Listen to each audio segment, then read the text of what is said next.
My name is. My name is Bob. No, it's not. It's Bob. No, it's not. So, my name is Lore or Ezra. Um, I am here to talk about transgender things. It's been like an actual decade since the last time I recorded anything, and the last thing that was probably cosplay.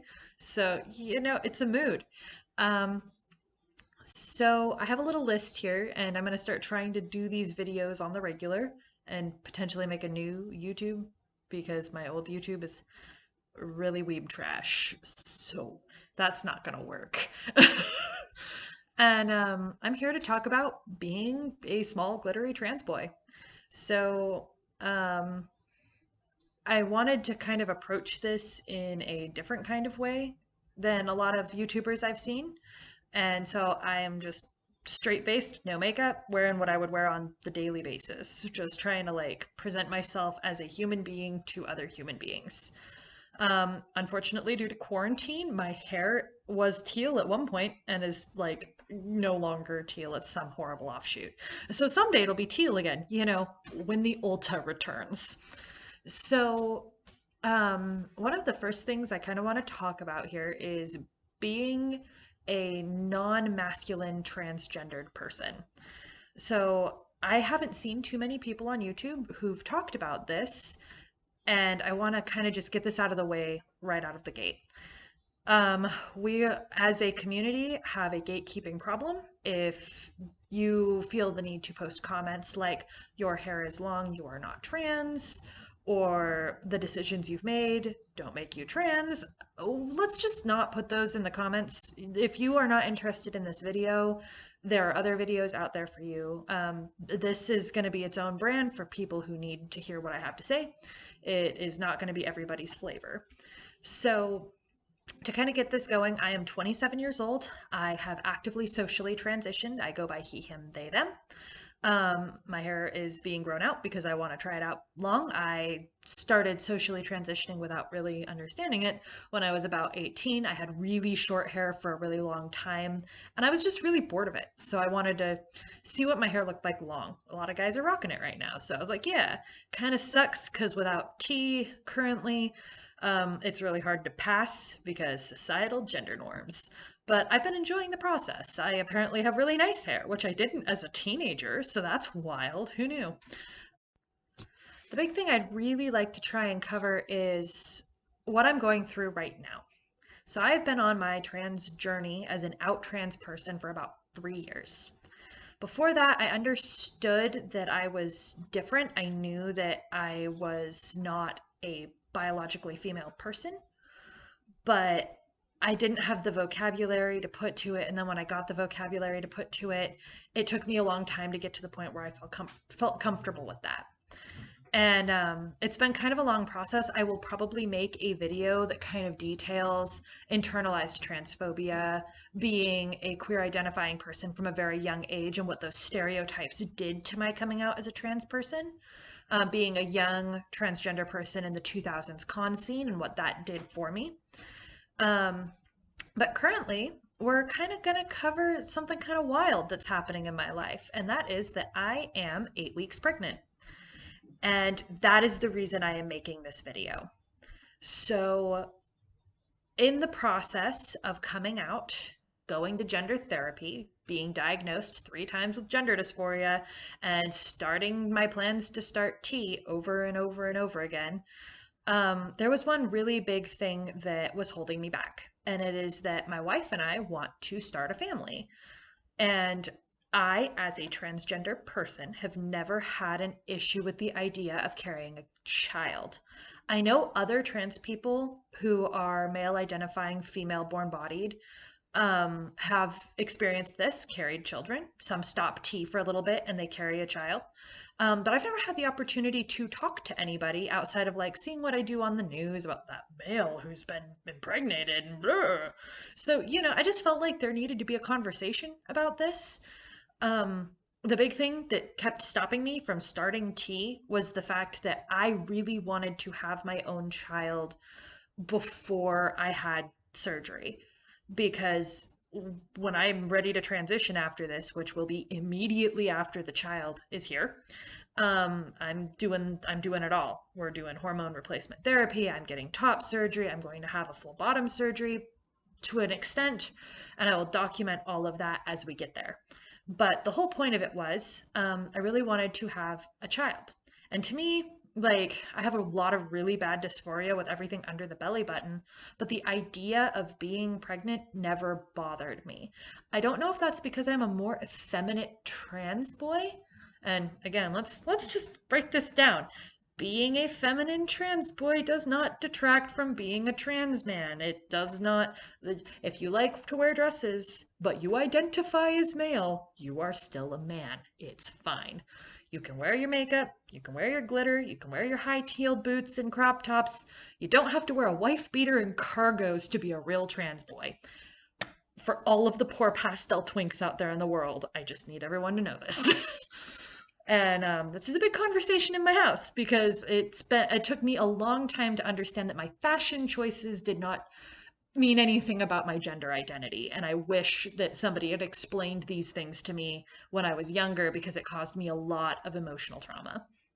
So, the long story short of it is, I am 8 weeks pregnant. I will be giving birth to a holiday child, and it will be great. And when I am done with this process and I have done this thing that I really wanted to do, that's it. It's all going away. We're not doing it again. This is a one-time gig. So, I wanted to talk today a little bit about what it feels like my pre-pregnancy trans space and how I was looking at that versus 2 months in and how that's kind of affected me, the pros and cons of it. For anybody else who's out there, like, I really want to transition, but I really want to have my own kid first. What is this going to mean? And let me tell you, first off, my experience will not be your experience. There are some people out there who the very idea of doing what I am doing could potentially cause them personal damage and harm. If that is the case, don't do it. Like, this is my choice after counseling and long decisions and long conversations with my spouse. Like, this is something very specifically to me that I made the decision to do. And my pre-pregnancy thoughts were, I don't have any, being pregnant does not have a gender specific thing to me. That probably sounds a little weird, but because I'm also so I identify as transgender, gender fluid. So what that means to me is biologically I should have been born male, but on the societal gender spectrum, I tend to swing back and forth between masculine and feminine dress and behavior and stereotypes. So because of that, carrying a child has never been like, oh, well, you're a boy, you can't do that. It was just like, oh yeah, boys can do that. Why not? And that's just my perception of it. I really wanted to experience being pregnant. I come from a kind of turbulent family background, and I don't have a lot of information about my young childhood or what my mom felt when she carried me, or, those kinds of things that you kind of ask yourself. And I know for a lot of LGBT members of the community, this is pretty normal. Like, some of us have very turbulent relationships with our parents. Some of us struggle really hard to explain these things to our found family. It can be really difficult. So I thought, yeah, why not? It was something we really wanted. We took 2 years to kind of build it up. I continued going to therapy for my gender dysphoria. And then we were like, yeah, you know what? We should just do it. We're coming. The time came. And we did an at-home insemination. That's another video that if anybody's interested in hearing about, like, how do you do that as a trans person? Like, how did you navigate that? What did you do to get there? How was your process? I would love to talk about that if anybody is interested in hearing it. But for us, we got pregnant on the first try. That's unheard of. Everything is going really well. And I thought that I was going to love it. Now, fast forward 8 weeks. It's not that I don't love it. In a way, this is the very best thing I've ever decided to do. Because if there was anything that I ever needed to do to, like, put the stamp and seal on being trans, it was being pregnant. In the first 3 weeks, I went from ecstatic to I don't even know what to do with my meat suit. And I mean, anybody who's been pregnant, if you've transitioned after having kids, you came out later on. If you didn't, if this is something you want to do, or if you have experienced being pregnant, it is a wild, crazy thing where you are exhausted and angry and nothing makes sense. And you're like eating salsa with a spoon, because why not? And, all the while, I have this really crazy disconnect where I feel like I'm a teenager again almost, where my mental cognition of who I am and my physical awareness of who I am hover apart. It's almost like a projection over top of something. If you ever played D&D like a glamour, that's kind of how it feels. Like I'm wearing my real self underneath something else. And it's been kind of surreal. I'm probably gonna do some counseling about it because mentally, emotionally, that especially with dysphoria can be really intense. Um, so I've been feeling really out of touch with my physical self, more so than normal. But that being said, it's also an incredible way to back up and understand that, yes, these decisions that I would like to make for myself here in 7 months are the decisions that I'd like to make. I am very cemented with the things I would like to do. I am very ready to start hormone replacement therapy when the time comes. And we're going to have a kid when that kid gets here, and that's going to be awesome. Like, I will have done everything that my current meat suit could provide, and I will be content. Again, not for everybody. Some people don't even want kids. Awesome. Don't contribute to overpopulation. That's great. But like for those of us who do want kids, that is a question you ask yourself before you transition is, if I want to have kids, do I want to have biological children from my own body, or do I want to adopt or use a surrogate, or so on and so forth? And I can't speak specifically for my spouse, but I know that for her, it was like, no thanks. And that's cool. So, like for me, I was like, yeah, I don't care. Now I kind of care a little bit because, I'm here. But so as far as the dysphoria goes, it's definitely gotten worse. I can't bind anymore. My face is starting to fill out. I don't have the angularness that helped me pass before. So I imagine the next couple of months are going to be wild. Things I've experienced is like, do you come out to your OBGYN? The doorbell just went off because DoorDash. So as I was saying, so we have a really LGBT friendly OBGYN. I'm going to be asking her to use they them pronouns with me. I think that it's probably going to be really difficult to explain to them that he him pronouns are on the carrier of a child. I'm like, hey, I'm dad, and they're going to be like, that's weird. I just don't know if they're there, but I'm going to have that conversation and just see what happens, because you know what, it never hurts to ask. And if you feel safe and you feel like it's a good situation and you feel like you're going to have a reciprocative person, I don't see the harm in trying. um as I said, my plans for post pregnancy are that as soon as I am done doing any sort of breastfeeding, I will be getting a top surgery done. I'm probably going to get top surgery before I start hormone replacement therapy. So, top surgery, then T, and then we'll move on from there. I'm planning on a very low dose of tea though. As I said, I am a glittery twink boy. I don't harbor misimpressions of becoming the Incredible Hulk. I don't want a bunch of facial hair. I want my voice to get deeper. I want my face to sharpen out. I want to be able to pass more easily, but I don't really, I am not a buff dude. I'm just a queer little boy and I just want to be left alone. So, I mean, pre getting pregnant, I was 135 pounds. Like, and I'm about 5'8" and a half. I'm just gangly and weedy, and that's just my life. So I'm never gonna Hulk out. I don't want to be, Chris Hemsworth hot. I'm just like here. If you ever have seen The Adventure Zone, like Taco, that's my aesthetic. And so for all you other, delightful glittery twink boys out there who are just like, I want to start tea and I don't want to have gatekeeping, please talk in the comments, because I feel like there aren't enough effeminate boys out there and we get a lot of shame, and that's just not cool, and it leads to higher suicide rates and feeling like you don't have a community to go to. So to break that down, don't be a jerk. There's no space for that here. When the baby gets here, I will be called Da, D-A, nice and gender neutral, but more on the masculine leaning side. Also, it's kind of cute. I'm Irish. I think that like that it's cute. Like I like that better than like daddy. I don't know. It's just like old fashioned, and I'm like, meh, let's do Da. That's cute.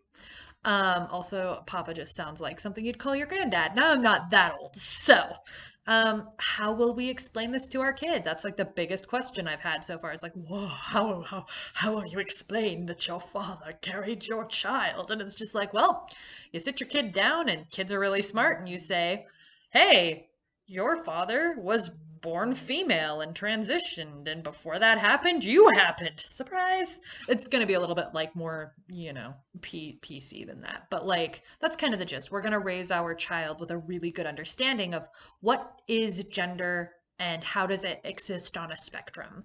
And we have a lot of LGBT people in our community. We have a lot of gender nonconforming or gender divergent people immediately in our sphere of influence. Our child is going to have no lack of support and similar situations outside of their family unit to back up and create a good education space with diversity.